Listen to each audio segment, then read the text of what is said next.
এখানে এই লোকটা ছেলে মারা যায়, তার কিছুক্ষণের মধ্যে হাসপাতাল থেকে একটা কল আছে, স্যার ইমার্জেন্সি একটা অপারেশন করতে হবে, আপনার তাড়াতাড়ি আসেন।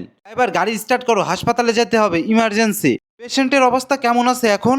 ক্রিটিক্যাল স্যার, ইমার্জেন্সি অপারেশন করতে হবে। আচ্ছা থিয়েটার রেডি আছে তো? ডাক্তার তুই এত লেট করে কি জন্য আসলি? আমার ছেলে মৃত্যুর সাথে পাঞ্জাল নড়ছে, আর আমি হাসপাতালে ছিলাম না, আমি ফোন পাওয়ার সাথে সাথে চলে আসি, যত তাড়াতাড়ি পারি আমি অপারেশনটা করতেছি। আপনি তো শান্ত হয়ে বসুন। কিভাবে শান্ত হয়ে বসবো? আমার ছেলের জায়গায় যদি তোমার ছেলে হয়তো তুমি কি শান্ত হয়ে বসতে পারতা? উপরআল্লাহর কাছে দোয়া করুন, বাঁচানোর মালিক তো উপরআল্লাহ। আপনি এখন একটু বসেন আর ছেলের জন্য দোয়া করেন। আপনার ছেলেকে বাঁচানোর চেষ্টা করবো ইনশাআল্লাহ। আর আপনার সত্যিটা কেন বললেন না? বেচারা অনেক পেরেশানে আছে, ওই জন্য বলি নাই কিছু।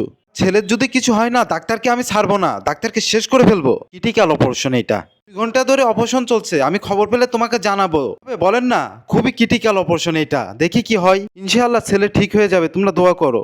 স্যার অপারেশন সাকসেসফুল, এখন আপনার ছেলে সুস্থ আছে। না থাকলে অ্যাসিস্ট্যান্টের কাছ থেকে জেনে নেবেন। না বলে চলে গেল, বুঝলাম না। তখন আগে স্যারের ছেলে টাইফয়েড রোগে মারা গেছে, তার জানাজা ফেলে আপনার ছেলের অপারেশন করতে আইছে। আপনার স্যারকে জানা তাই বলছেন। আমি তার সাথে কি খারাপ ব্যবহারটা না করছি।